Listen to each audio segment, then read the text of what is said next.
what did you think of this? The Cody Rhodes finish story. The Rock coming in and changing the WrestleMania main event stuff. What was your take when this was going on? Well, in the beginning, when they made Rock the match versus Roman, I didn't really understand it. I know the it's a draw and it's a money thing, and I got all that. I hate when they keep bringing Goldberg back, and it's like every time they do that, that person's losing, right? As much as I love John Cena, I know John Cena's not winning the title. Like, I know this. So maybe one day really switch it up on us and have one of these guys win a title again, and it would be awesome to get us to believe it. But I didn't really like when they brought The Rock back and said The Rock was going to fight for the title at WrestleMania. That didn't make sense to me. Although I love The Rock, and I tune in like everybody else. I'm tuning in to see when he's going to come out and what he's going to say. I thought that one of the best things they've ever done in storytelling is when they flipped it. I didn't know what they were doing or why. I didn't know what Cody was doing. But now all of a sudden, The Rock and Roman are going to tag team versus these other two guys. And then all of a sudden, Cody's still going to fight for the title. And I thought the way they changed the story was absolutely amazing. And I didn't see that coming. So they really that's why it drew so much interest. Yeah. Nobody knew. It's like I couldn't. Bro, wrestling's professional wrestling is all fanboy prognostication these days. Yeah. Everybody wants to predict what's going to happen, and if it does happen, they say "I told you so." And it's not like real sports. You're just trying to predict what the writers are trying to figure out, which is kind of a weird flex. Like it's like big deal. You figured out what they were thinking the same thing. Who cares, right? But the one thing, like I said, I love the unpredictability because I would literally, wrestling became a thing where okay, the show's over. You didn't watch it live, but I'll pick it up. I'll watch it when on Hulu afterwards. But this lead up, I wanted to see when it aired. Like I didn't want to have a spoiler. I just I want to watch it now because I want to see what they're doing. I don't have it figured out. And I think that created the interest, and that's the beauty of professional wrestling. It's a soap opera, and you don't know what's coming next. Yeah, I tell that to my girl all the time because she's like a lot of people. She doesn't like wrestling. She uses the F word. And I try to tell her all the time, like, yeah, sure. They know at least who's going to win, the match, right? They know that. We also know they're not trying to hurt each other. So it's choreographed falls, but like, it's real. Like the bumps are real. The contact's real. But I was like, it's no different than going to the Smith Center. It's no different than going on Broadway. Like, they're putting on a play. They're putting on a performance for us. And the thing that they do is they tell a story and they get us hooked for 3, 6, 9 months, 5 years, however long. They bring stuff back. And wrestling's been going for so long that you have storytelling that started when dudes were kids 20-something years ago, and they're tying this back in. And it's soap opera. It's a show. I mean, it's a show that's been going on for a long time. And that's what's fun. It's no different than a play, except for this one continues and that plays over and somebody makes a new one, right? So you can say that it's not real all you want, but that's not what they're trying to sell us on, right? That's not right. I know. I think it's great. I thought what they did was so good. I thought that how they switched it all of a sudden and Cody still got to wrestle for the title and The Rock did not. I thought it was great. I love how they incorporated Seth Rollins. I don't think Seth Rollins has gotten enough.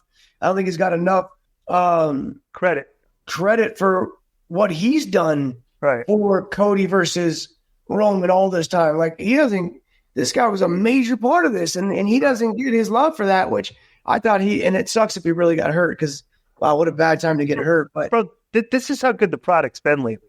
There was a period of time when Vince McMahon was there and and I was just thinking about this today. Like everybody's talked about, was Vince McMahon a hindrance to this product?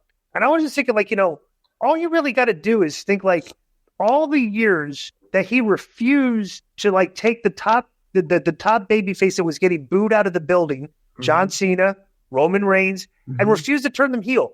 And it's and so what you have now is you have the top babyface is getting the biggest pop and cheers every single night. And look at the numbers of the arenas are sold out. So, I mean, it was such a simplistic formula.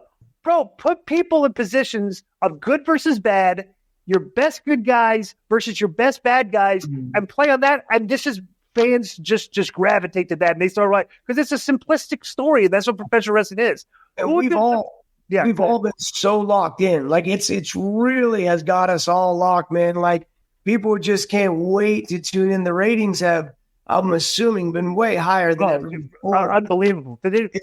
Raw usually drews like 1.7, 1.8 million fans. The peak of the Rock Cody promo on Monday night had 3.1 million people on. Oh, wow. He's amazing, isn't he? He's so good. I will say this.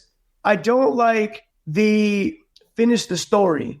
Because it's like, okay, well, he won. Then the story's over. What I spoke about this all the time. I said, dude, it's like when you do a finish a story, it's like a movie. The story's over, it's end. As soon as the lights come on the arena, what do you do next? Professional wrestling is a weekly soap opera. We have to make compelling television as soon as the match ends, and we have TV for the next 6 months to a year. We got to figure out. Yeah, what's the thing? The story's over, right? But they'll figure it out. But like, how impressive you've been with the Drew McIntyre story arc so far? In what way? What do you mean?